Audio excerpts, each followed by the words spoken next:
Good evening and welcome to the Channel Studios here in London with your international news around the world in 5. India has recorded over 49,000 coronavirus cases, a single-day record, bringing the country's total number to 1.2 million. That's according to the Health Ministry. India is the world's third worst affected country and is currently experiencing a rise in cases after relaxing some lockdown rules.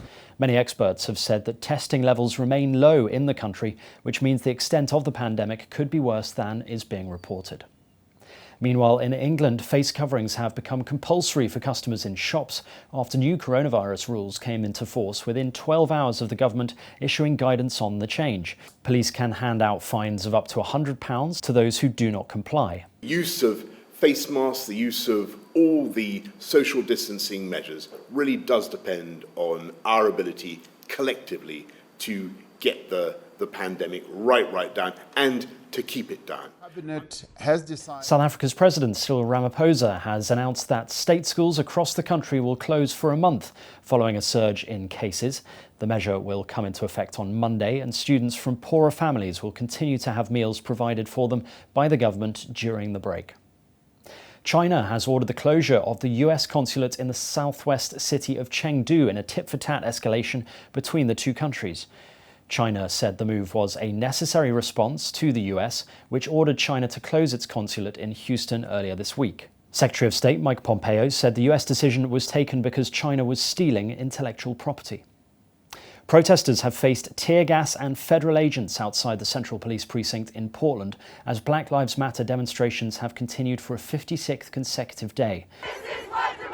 Rising smoke and sparks from stun grenades were seen surrounding the protesters, many of whom were carrying umbrellas and American flags, as an announcement from the Federal Protection Service was heard warning the demonstration was considered an unlawful assembly.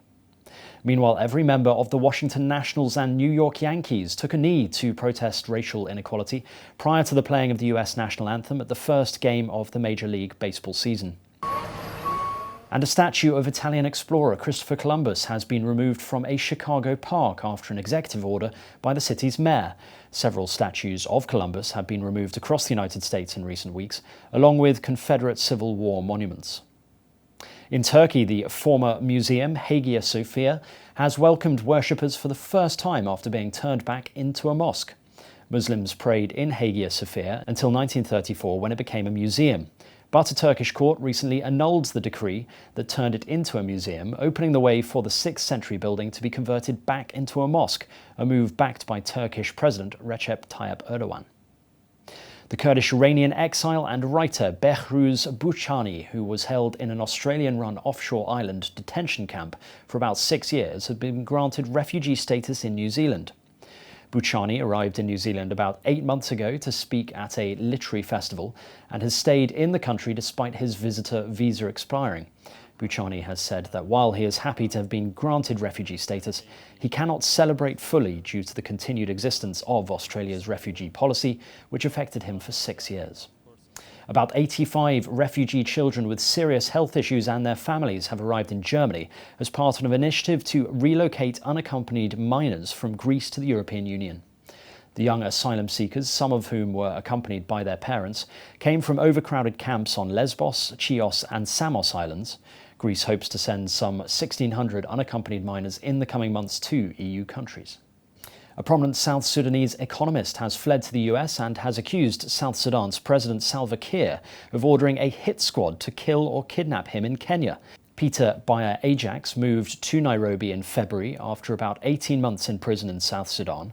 He was pardoned in January of charges he had disturbed the peace by speaking to the foreign media. While thanking President Donald Trump for giving him refuge, he has also called on the US to impose additional sanctions against corrupt South Sudanese officials. And finally, Major League Baseball has restarted with the top US infectious disease specialist Dr. Anthony Fauci throwing a pretty wayward ceremonial first pitch. And in memory of all those who have lost their lives during the COVID-19 pandemic, we welcome Dr. Anthony Fauci. Fauci's effort drew light-hearted comparisons to other celebrities whose attempts were not the most accurate, including Carly Rae Jepsen and rapper 50 Cent. Fauci, who is a die-hard Nationals fan, performed the honours at the team's park ahead of their game against the New York Yankees.